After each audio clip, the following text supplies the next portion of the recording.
ప్రేక్షకులకు నమస్కారం. ఫిబ్రవరి 10, 11 తేదీల్లో అంటే శనివారం, ఆదివారం ప్రముఖ స్టాక్ మార్కెట్ అనలిస్ట్ సుందరరామరెడ్డి గారు ETF, index funds, mutual funds మీద ఎడ్యుకేటివ్ వెబినార్ కండక్ట్ చేయబోతున్నారు. దీనికి రూ. 3,000 ఫీజు పే చేయవలసి ఉంటుంది. ఆసక్తి ఉన్నవారు ఈ కింద స్క్రోల్ అవుతున్న నెంబర్ కాల్ చేసి వెంటనే మీ రిజిస్ట్రేషన్స్ను పూర్తి చేసుకోగలరు. Hi, Sundara Ramireddy from RCP technologies. ప్రపంచంలో ఎక్కువ అసెట్స్ని మేనేజ్ చేసేది అసెట్ మేనేజ్మెంట్ కంపెనీస్ అండి. ఇవన్నీ కూడా రియల్ ఎస్టేట్ కావచ్చు, బాండ్స్ కావచ్చు, స్టాక్స్ కావచ్చు, ఆల్టర్నేట్ ఇన్వెస్ట్మెంట్స్ కావచ్చు, ఈటీఎఫ్స్ కావచ్చు, అండ్ ఇలాంటి different type of asset class మొత్తం వీళ్ళు మేనేజ్ చేస్తూ ఉంటారు. సిఎంఆర్ ఫ్యామిలీ మాల్ ఇప్పుడు మన కేపీహెచ్బిలో ఫిబ్రవరి 10వ తేదీన ప్రముఖ నటి శ్రీలీల గారిచే ఘన ప్రారంభం. అండ్ వీళ్ళు ఏంటంటే portfolio services and research, stock మార్కెట్లో రీసెర్చ్ కానీ, రిస్క్ మేనేజ్మెంట్ కానీ, ఇన్వెస్ట్మెంట్ గైడెన్స్, ఇవన్నీ ఇండివిజువల్గా యాజ్ వెల్ యాజ్ కార్పొరేట్ లెవెల్లో ఆఫర్ చేస్తూ ఉంటారనమాట. ఇన్ఫ్యాక్ట్ ప్రపంచవ్యాప్తంగా మనం చూసుకుంటే మెజారిటీ కంపెనీస్ని వీళ్ళే కంట్రోల్ చేస్తూ ఉంటారు. ప్రపంచవ్యాప్తంగా అన్ని కంట్రీస్లో మెజారిటీ కంపెనీస్ని ఇన్స్టిట్యూషనల్ వీళ్ళే కంట్రోల్ చేస్తూ ఉంటారనమాట. అలాంటిది వరల్డ్ మొత్తం మీద బిగ్గెస్ట్ అసెట్ మేనేజ్మెంట్ కంపెనీస్ ఏమని ఇప్పుడు చూద్దామండి. ప్రపంచవ్యాప్తంగా బిగ్గెస్ట్ అసెట్ క్లాస్ అంటే బ్లాక్ రాక్ అండి. అది నెంబర్ 1లో ఉంది. ఇది మొత్తం 9.6 ట్రిలియన్ ఫండ్స్ని మేనేజ్ చేస్తుంది. అంటే ఊహించుకోండి ఎంత పెద్ద ఫండ్ ఇది.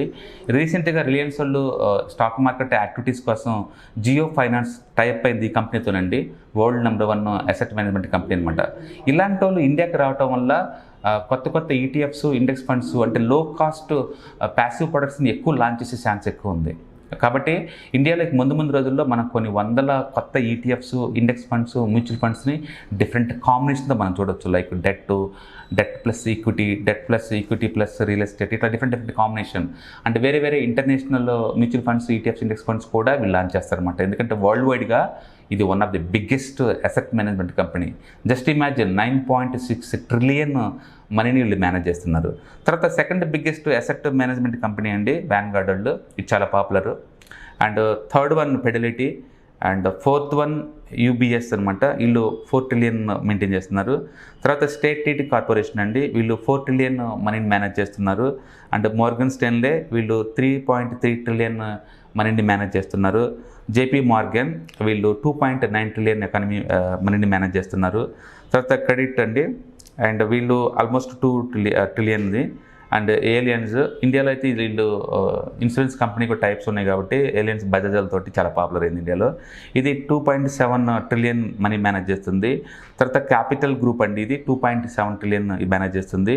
అండ్ గోల్డ్మెన్ సాక్స్, అది ఇండియాలో ఎక్కువ బ్రోకరేజ్ రిపోర్ట్ జనరేట్ చేసే కంపెనీ ఇది 2.3 ట్రిలియన్ ఎకానమీ మేనేజ్ చేస్తుంది.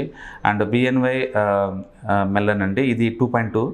అండ్ అమోది 2.2 and PIMCO 2 trillion economy maintain చేస్తుంటాయి. ఇవన్నీ కూడా వరల్డ్లోనే టాప్ 10 అసెట్ మేనేజ్మెంట్ కంపెనీస్. ప్రపంచవ్యాప్తంగా మీరు ఎక్కడైనా చూసుకోండి, మ్యూచువల్ ఫండ్స్ వీళ్ళే రన్ చేస్తారు, ఈటీఎఫ్స్ని వీళ్ళే రన్ చేస్తారు, పెన్షన్ ఫండ్స్ని వీళ్ళే చేస్తారు. అండ్ కార్పొరేట్ సంబంధించిన ఎలాంటి అయినా సరే ఆల్టర్నేటివ్ ఇన్వెస్ట్మెంట్ ఫండ్స్ని వీళ్ళే మేనేజ్ చేస్తారు. ఫ్రీ ఐపీఓ కావచ్చు, లేదా ప్రైవేట్ ఏరియాలో కావచ్చు, ప్రైవేట్ ఈక్విటీ కావచ్చు, మొత్తం ప్రపంచవ్యాప్తంగా మెజారిటీ అసెట్ క్లాస్లు మొత్తం వీళ్ళే మేనేజ్ చేస్తూ ఉంటారు, పబ్లిక్ అసెట్స్ అనమాట.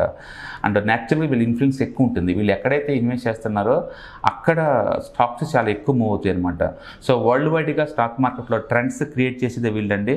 వీళ్ళని మనం ఫాలో అవటం ద్వారా వీళ్ళు ఎక్కడ ఇన్వెస్ట్ చేస్తున్నారు అని దాన్ని బట్టేసి మనకి క్లూస్ వస్తూ ఉంటాయి అనమాట. మార్కెట్ ఏ డైరెక్షన్లో పోబోతుంది, ఏ సెక్టర్స్ బాగా మూవ్ అవుతుంది అనేది.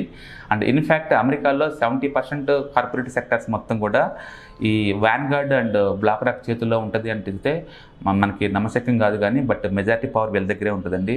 మీరు కనుక యాహూ ఫైనాన్స్కి వెళ్ళండి, అక్కడ అమెజాన్ పెట్టండి, లేకపోతే మెటా పెట్టండి, లేదా ఆల్ఫాబెట్, లేదా ఫేస్బుక్, లేకపోతే మైక్రోసాఫ్ట్, లేదా యాపిల్, ఏ నేమ్ అని పెట్టండి. దాంట్లో షేర్ హోల్డింగ్ ప్యాటర్న్లోకి వెళ్ళి మీరు చూసుకోండి, ఖచ్చితంగా ఈ కంపెనీసే ఉంటాయి. ప్రతి కంపెనీలు వీళ్ళే ఉంటారు మెజారిటీ ఇన్వెస్టర్గా. న్యాచురల్గా మెజారిటీ ఇన్వెస్టర్స్ వల్ల ఓటింగ్ రేట్స్ వీళ్ళకి ఎక్కువ ఉంటాయి కాబట్టి వీళ్ళు చెప్పినట్టే అన్ని కంపెనీలు ఉంటాయి అనమాట.